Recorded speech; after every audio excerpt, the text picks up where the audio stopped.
a real treat. There are less than 4,200 black rhino left out in the wild today. Yeah, he is. Now, they weigh about 3,000 pounds. They have 1-inch thick hide and can charge at about 35 miles per hour.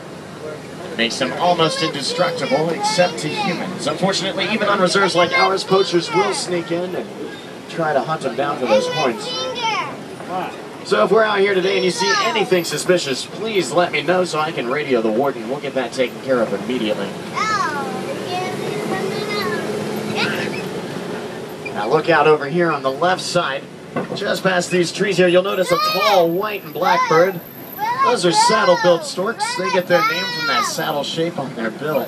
They are Africa's tallest stork, standing at about 5 feet tall, with an 8 to 9 foot wingspan. That's about as wide as this truck is.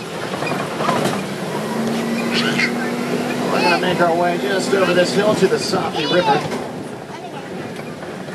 I did get worried that because of the rains we've been having, the river has flooded over the road, so I am going to drive really slowly through here. Because it's the middle of the day, the hippo are probably under the water here. This is usually a great place to see Nile hippopotamus, so we'll see if we can see any out there. If not, I'm going to go a little bit further upriver. I'll hopefully have a little bit more luck up there. Are we going in the water? Yeah, we are.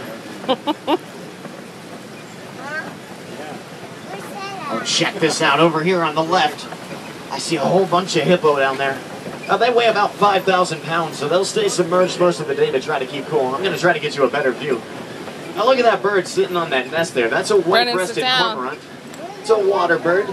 Stay on your seat, The larger white birds are pink-backed pelicans. They live in colonies and work together to force fish into shallow water so they can eat them. Now look down there.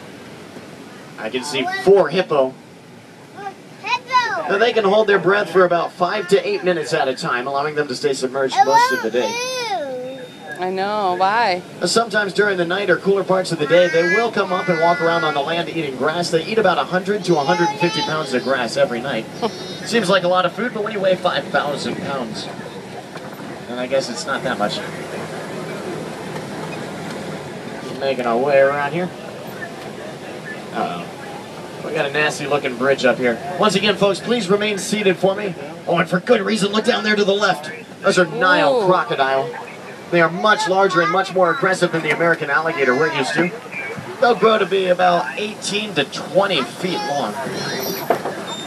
Brennan, stay in your seat. They look Papa's pretty hungry, taking so we're gonna pictures. keep moving here. All right, let's get out of there.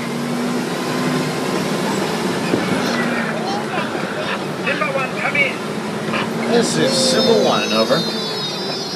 Just wanted to let you know that my ground patrol has seen a lot of elephant activity near the red clay pit. Nice. You definitely want to check out that area. Roger that, Wilson. We'll head over that way in a little bit. Now, folks, we are leaving the forest and entering the savannah, where we're going to see a completely different ecosystem and different animals altogether. Speaking of different, check out this tree over here on the right. That upside-down looking tree there is called the baobab tree. It survives long periods of drought by storing water in that trunk, going leafless about 9 months out of the year. Now, coming out over here on the left side, this is my favorite view on the entire reserve. The Serengeti grasslands. They stretch for hundreds of miles across East Africa. They act as a superhighway for millions of migrating animals every year. It's also the home to some of the most famous animals out here, like lions and elephants, so hopefully we'll see some of them out here. Yeah, this is the wild Africa we're all working so hard to conserve. I do see a lot of animals out in the distance, so we're going to keep pulling around and hopefully get nice up and close to them. Oh, I love the landscaping out here. Unfortunately, I can't take any credit for that. It's all handled by the animals that live here. The elephants are the bulldozers. They come push over trees so they can eat them. That allows some of the grasses to spread.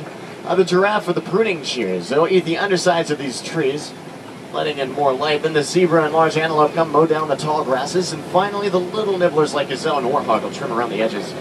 That way, in a balanced natural system, there is enough food for everybody. I do see some animals up ahead. Let's catch up with them. Now, over on your left side, as we come around this turn here, you'll see these brown animals with long horns laying around in the grass out there. Those are sable antelope. They are the emblem of the Harambe Reserve. Both the male and female sable antelope grow the horns. They'll grow to be about 42 inches long. The more dominant they are, the darker their fur turns. Some of the males even have a black fur tone.